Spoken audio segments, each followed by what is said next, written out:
Okay. Good morning, everyone. Thank you so much for that excellent overview, Tanya. I appreciate that. Can you hear me okay? All right. So I will just walk through, I guess, line by line is what we're doing this morning. And first start with our programming requests. In addition to the clinical services that we offer, individual, couples therapy, group therapy, and crisis intervention, we work really hard to do a lot of outreach programming to the campus community, preventative mental health outreach, so that students gain some coping skills, learn academic skills, things that they can use to help them be successful.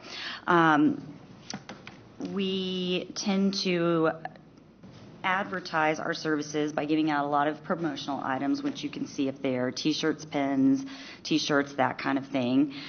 Usually spend about $3,000 a year on that.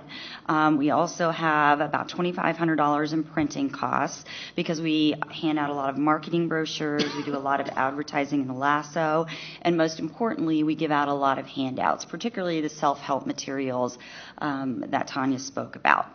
We really don't have postage costs or programming equipment. We use what we have.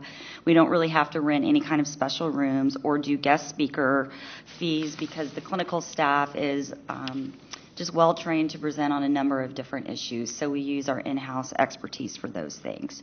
At some of our bigger events, like our Cultural Cafe, which we offer 8 times a year, our Diversity Institute we offer twice a year, and Ally Training twice a year, we tend to give out food because students love food. We also, as she said, train 4 doctoral students each year from the Counseling Psychology Department. That is part of their requirement on the road to their PhD program, and so we have a graduation program for them and do a little luncheon for them. The uniforms that we order each year are like shirts for the staff because we like to be very visible on campus, name badges, things like that. I have a very large staff as part of the issue in terms of my budget request. I have 8 full-time psychologists in Denton, 2 in Dallas and Houston, 3 interns in Denton, and 4 doctoral students in Denton. So we want to represent ourselves through our uniforms. Our supply costs are pretty low. They're about $400. Again, we tend to use what we have, but each year, we need to buy new things: name tags, interactive materials, food supplies, display boards, that kind of thing. One of the things that we found that make our programming really successful is to not just lecture at students, but to have very experiential, interactive kind of activities to make it fun and to bring people back. And then each year we tend to update our training materials. A lot of things you can get on the internet now, so only spend about $50 on that. And what I want to highlight is that, we have full centers on 3 campuses because it's very important to us that we're also serving the needs of the Dallas and Houston centers. So these figures are across the 3 campuses. In the notes there, the comments, I talked a little bit about what outreach entails for us. So outreach and programming can be being at public relations events. It can be helping at orientation, pioneer camp, doing programming there. But for us, the main focus is going into classrooms and doing guest lectures. We get a lot of invitations for that. And then also doing workshops and presentations. I ran a few numbers, and last year we did 21% more outreach presentations for the campus community. So that's a breakdown of our cost for programming. In terms of non-programming services, just in terms of keeping the counseling center up and running, we can do a lot of our own in-house printing, but some of it we have to send out: business cards, client information brochures, appointment cards. And being in the field that we're in, there is a lot of material that our clients have to have, just in terms of informed consent and everything they need to know about our services, just from a legal and ethical standpoint. So spend about $1,000 on that. Non-event postage, we have to mail a lot back and forth between the campuses, so around $700. Non-programming food. One of the things that we do is try to, use our time efficiently because we're incredibly busy at the counseling center. So oftentimes that involves having working meetings over lunch. That might include just my clinical staff, or it might include my entire staff. We have a very big intern selection process. That's what we're we're going through this week, which requires interviewing all day, so bringing in lunch for that purpose, planning meetings to get ready for each semester. And then when we bring in new candidates to interview, having food costs for that. So that's roughly about $3,500. We have, for every staff member has their own office, although the doctoral students too share an office. So we have a significant phone cost, about $6,000 a year. In terms of the clinical staff needing to have malpractice insurance and our agency having insurance, that runs about $5,000 a year. One of the things, for those of you who have ever been over to West Jones Hall, it's a very archaic, old, delightful building that I'm glad to hear you find it soothing, but it's old, and we pay all of our own utilities, gas, waste, alarm, water. So that's a pretty significant cost, about $11,000 a year. Uniforms for the front office staff and the student assistant, about $200 a year. Office supplies are probably one of our biggest expenses. Those are just the consumables that we use every day throughout the year to keep things running. Just basic maintenance things, kitchen supplies, cleaning supplies, front office supplies, toner, cartridges, fountain supplies, for water for our fountain. So those are at about $15,000 a year. Given our training status as an internship program, we are in several professional affiliations. I can tell you the names of those if you want, but they're very long, but these are the ones that are required. And that comes out to about $3,500 a year in terms of the membership fees. And then registrations. I made a note of this in the travel section, but I'll talk about it here. Part of the requirement for the psychology staff is that we have to maintain our licensure. And part of doing that is that each year we have to have 20 continuing education credits. So that's for the 11, 12, 13, 14 psychologists across the 3 campuses. So what we do is go to conferences. Many of my staff present nationally and locally at conferences. So the registration fees you see there are for us to attend those conferences, to get our CEs, and to maintain our licensure status to maintain employment at the university, which we like that.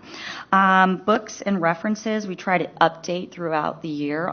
One of the things that's really important to us in terms of keeping up with best practices and making sure that our interns are getting the latest and greatest training is to keep up with the most current research and training materials. So that runs about $300 a year. I put in $1,500 a year for furnishings and equipment. Part of the, one of the challenges of being in a very old building is you have to fix things up because things break down frequently. So that's what that is about. We have significant computer equipment that we have to maintain every year. We have gone completely paperless. So when folks come in for services, they're given an iPad. They fill out all of their information. It's uploaded. All of their materials are printed out. But just in terms of keeping that up and running. We also have a clinical documentation system. We use SurveyMonkey to do all of our evaluations. We have the mental health screenings that you mentioned earlier. So the $4,000 is included in all of those kind of costs, and along with any kind of job descriptions job vacancy advertisements that we do. Our student assistant does not do travel. Our 3 interns, however, do attend a professional conference, and we try to cover that for them every year. Our biggest cost, as you can see, is for medical services, and I've allocated $25,000 for that. The consulting psychiatrist that we have actually comes to Denton 4 hours a week, every week in the fall and the spring, and about once a month in the summer, because things slow down a little bit in the summer. This is an issue historically we've struggled with just in terms of maintaining psychiatry. It's very difficult to get a psychiatrist to come and just work 4 hours a week. And particularly given what we can pay them. When we don't have a psychiatrist, we have to refer over to student health services, but then they become inundated because we have so many referrals. And student health services is very comfortable treating depression, anxiety, but anything that's a little bit more complicated, which is the case with many of our clients, they need a specialist, they need a psychiatrist. So that is a significant cost. Have worked really closely to negotiate something reasonable. The going rate for psychiatry in the community now is about $350 or $400 an hour, and I negotiated a $200 rate per hour. So each time they come, it's $800, and without doubt, they are booked the entire time. I could actually use them much more. But that's what we're able to do. And last year we made the switch to be consistent with student health services. We charge students $40 for an initial evaluation and $25 for follow-ups, just to try to help offset the cost, but obviously it doesn't cover everything. And then we really don't have any medical supplies that we need. So that total cost between the programming and non-programming services comes up to about $93,000. And again, that's across the 3 campuses. I explained the travel a little bit in detail at the bottom, again, just in terms of what's required for the psychology staff. One of the things that I want to highlight is I think that in a lot of universities, they have gone to hiring contract outside therapists who are master's level. We're at the counseling center because of our internship program. We have to have licensed psychologists, which means that the students are being treated by professionals who have significantly more training. And in order to do that, we have to help them maintain their licensure. And the travel expense and being able to fund for the staff to go to conferences is one of the ways that I work really hard to retain quality staff due to the salary and it not being as high as it could be. This is one incentive for people to stay around because they really like to go to the conferences, get their CEs. And then what I require is that if they go to a conference, whatever training they've got there, they come back and present it to the staff so that we can use it with the students. So those costs come out to about $25,000. On a given year, you never really know where the conferences are going to be or how much they're going to cost. So that was just an approximation there. We have a student assistant that works 20 hours a week in the fall and the spring, and then in the summer, 15 to 20 hours a week, depending on what we need. And then I went ahead this year and I did something proactively, rather than waiting for the wait list to grow, which I know it will. I want to just give you a sense of where we're at with wait list numbers. I compared my numbers last year when I presented to you all. At that time, at the end of the fall semester, we had 51 people on the waiting list for spring services. This year, we have 127 students. So I have 127 students right now waiting for services, and that does not include all of the students that will be coming back for ongoing therapy. And that's with every therapist being completely booked and us offering 6 therapy groups. So I share that just to give you a sense of why I'm asking for the contract therapist. This is something that we have asked for in the past once we got to a wait list, and that is I have a lot of doctoral students who have worked with us, and they often want to get some extra experience before they apply for internship.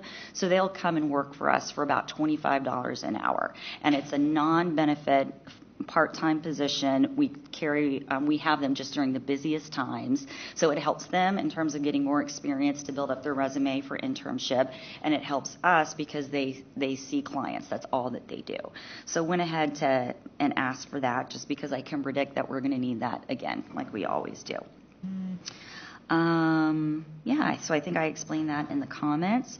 So the total request came out to about $134,000.